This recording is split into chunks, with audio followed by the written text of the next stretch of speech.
Hey, we all know how the saying goes. Ain't so much fun when the rabbit has the gun. Well, in this case, it was an AirTag. Our suspect today stole the white truck you see back there. They stole it. Little did he know that it was tagged with the Apple AirTag. Nick Solis with San Antonio Police says that AirTag is what led the owner to the truck several hours after it was stolen off Braesview on the city's north side, almost 20 miles from the shopping center and eventual shooting.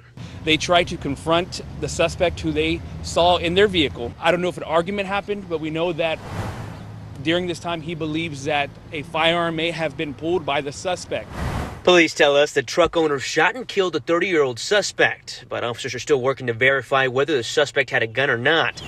The crime scene shows multiple evidence markers covering bullet casings and 2 vehicles with windows shot out. As far as charges for the family members who came and confronted the original death suspect, we do not know if they're going to be facing any yet. So a lot of people swear self-defense shootings are so rare, but we in the gun community know they actually happen a lot. But the stories are barely, if ever, covered by the mainstream media. So I decided to start this defensive gun use series to make it easy to find these types of stories and to bring awareness to them. But the problem is, the people who need to see these stories the most don't, because you haven't liked and shared this story so that more people will see them. You can literally do it on your phone or your computer while the video is still playing. Just tap the thumbs up symbol, then hit the share button and post this video to your other pages. For a couple of years now, criminals have been using and putting AirTags on people's cars to track and then steal the car or rob the person when they follow them to their house. Holman's Find My app was letting her know an unknown accessory was linked to her iPhone's network and could see her location.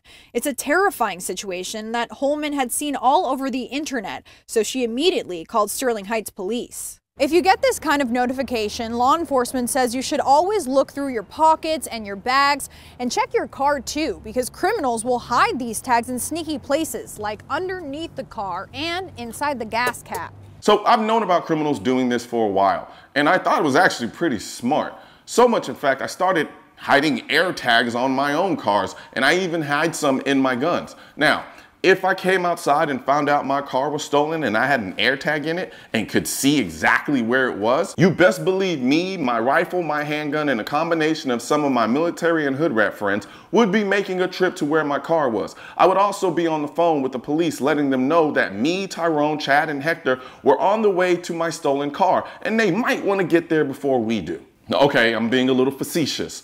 I wouldn't go there looking for a fight, but I would track my car as close as I could without becoming confrontational while on the phone with dispatch, who I'm sure would be telling me not to do that. And the truth is, doing this is extremely dangerous. It's one thing to be alerted to someone trying to steal your car and then you come out at that moment and try to stop them. It's another thing to actively go out and search for the person who stole your car, like the person did in this video. But,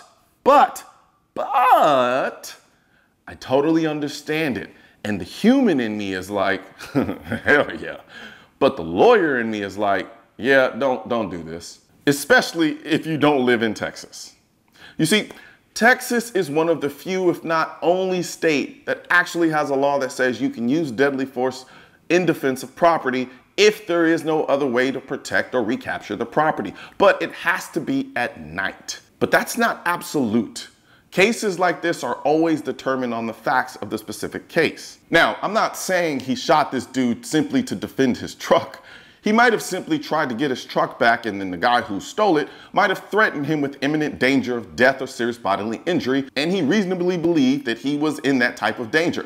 I don't have enough facts to make that determination, however, but in most, if not all states, you can use non-deadly force to defend your property. And if the thief in response threatens to kill you or hurt you badly, you then may be in a position to use deadly force. Now, I say may be in a position because I'm not going to give you legal advice because the facts determine everything, and in every case, the facts are different. But like I said before, Each state approaches this type of self-defense in their own unique way. So it would be irresponsible for me to make a blanket statement about what the law says in a situation like this. But that is why at the end of all of these defensive shooting videos, I talk about why I work with USCCA and why anyone who conceal carries or keeps a gun or some type of weapon at home for self-defense should look into getting a USCCA membership. Because with the USCCA membership, you don't just get access to self-defense insurance that would help you pay for any subsequent legal expenses you may incur from defending yourself. You also get access to attorneys in your area who you can ask specific questions to about the self-defense laws in your particular state.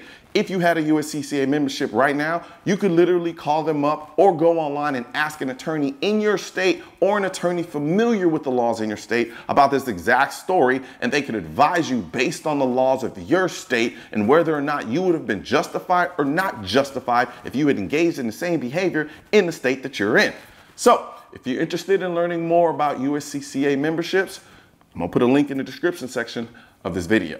And once again, I get it. From the human nature side, I get what this guy did. But just understand, if you are going to engage in that behavior, if you're going to track down something that you have tagged, just understand what you're doing is incredibly dangerous, because you could find yourself in a situation where it turns into a shootout, because somebody who is willing to try to steal your car is more than likely also carrying a firearm and willing to take your life in response to you trying to stop them from doing it. So if that is a road that you want to go down, you might want to understand the laws in your particular state.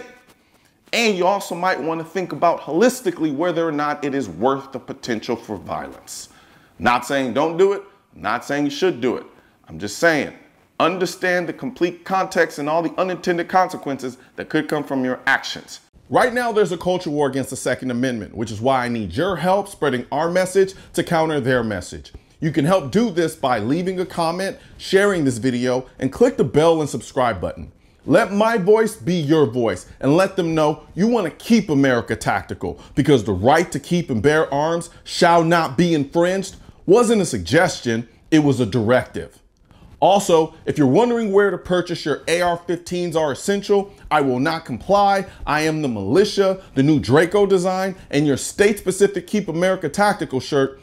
Click the link under the Keep America Tactical in the description section of this video. Or if you're watching this on mobile, tap the small triangle on the lower right-hand side of this video and click the link in the description.